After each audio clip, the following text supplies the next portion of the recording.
Vet clinics are currently slammed in our area with new patients trying to come in as they are coping with staffing shortages. It means that pets and their owners are now having to wait weeks for an appointment when something is wrong, and some are even getting turned away.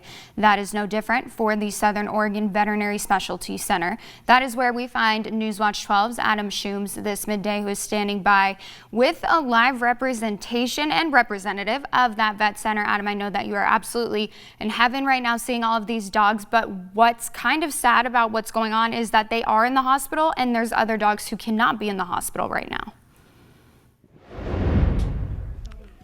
Yeah, Annie, you kind of hit it right on the head. You know, here at the Southern Oregon Vet Specialty Center, patient care is the #1 priority, but they are so overstaffed and understaffed pretty much with the COVID-19 pandemic that they're having to prioritize the dogs, some of the victims before they happen. We're going to turn it right now to Mr. Craig Lassen, the hospital director. Thank you so much for joining me this midday. Take a step back for a second, just so everybody can see you here. Got a couple dogs in here, and this is some of kind of your specialty care right now. What is going on in the pandemic? What kind of shortages are you seeing right now?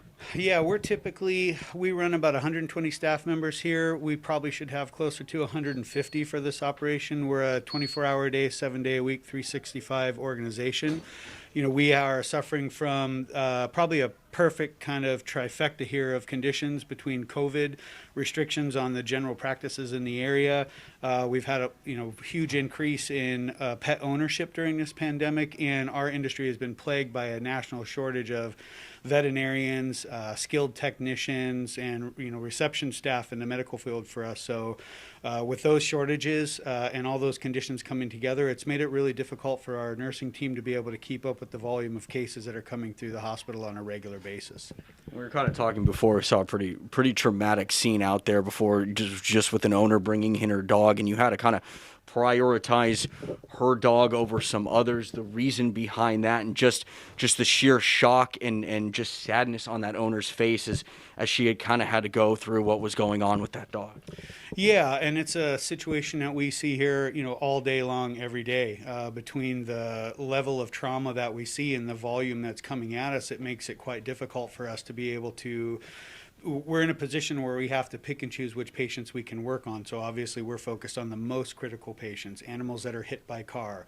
We had a patient recently that was stabbed in the chest. We've seen animals with gunshot trauma. We had a patient here that was shot in the chest with an arrow. And so when those things come in, given the fact that we have a limited amount of folks that can care for them, once we take these patients in, we have to commit to their full care to try to get them across the finish line. And so that means for us that other types of cases sometimes just can't be seen here. And that's really hard on owners, and it's really hard on us. Staff that get involved in veterinary medicine do this out of their love and desire to care for patients like this one. And so when you can't do that and you put an owner in a difficult situation where they may have to drive 3 hours in any direction to another facility, that's hard on us. That's not what we're here for. That's not what we want to do. And so we're working really hard and continue to recruit aggressively. We have been for more than 18 months. And so, yeah, if we can solve our staffing situation and we can get some increased flow happening back for the general practices in the area as they're able to manage their COVID restriction,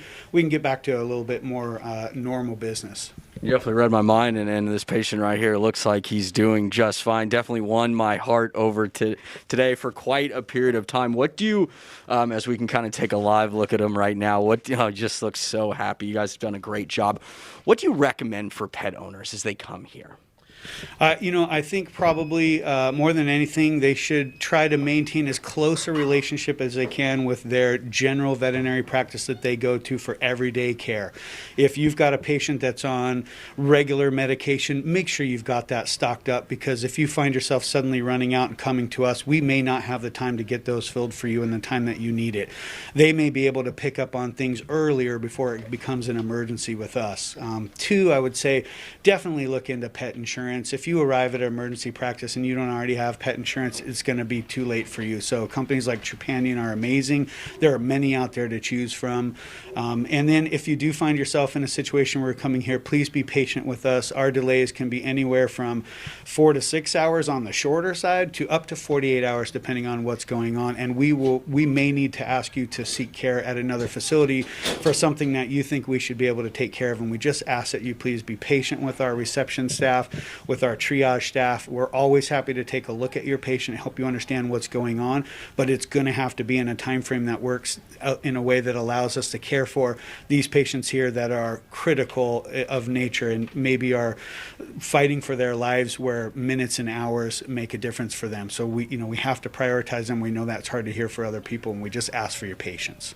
We're going to end it on this because me and you can sit back and talk about this basically for hours. My heart has definitely been won over, and I definitely have a soft spot here. For people watching right now, they want to know how they can donate, how they can get involved. They can't donate here just because of COVID restrictions. Where do you suggest people go and donate? Yeah, the logistics of having money sent to us directly is one that doesn't work very well. So what we would really encourage people to do is look for local organizations. There are several here like No Pet Left Behind and others where they would really benefit from having that money come to them. They can make those choices independently from us on how to support owners and provide funds.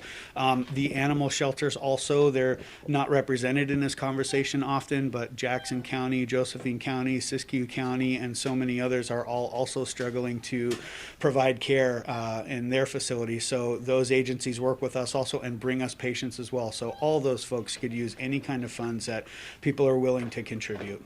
You can definitely tell these guys and gals are definitely not camera shy, and you've done a great job with them. Mr. Craig Lassen, thank you so much for joining me. I really appreciate it. I can spend here all day. And Anna, coming up tonight on Newswatch 12 at 4, 5, and 6, I'll give you a behind-the-scenes look at what some of the nurses go through on a day-to-day basis. I'm an adopted dog lover by heart.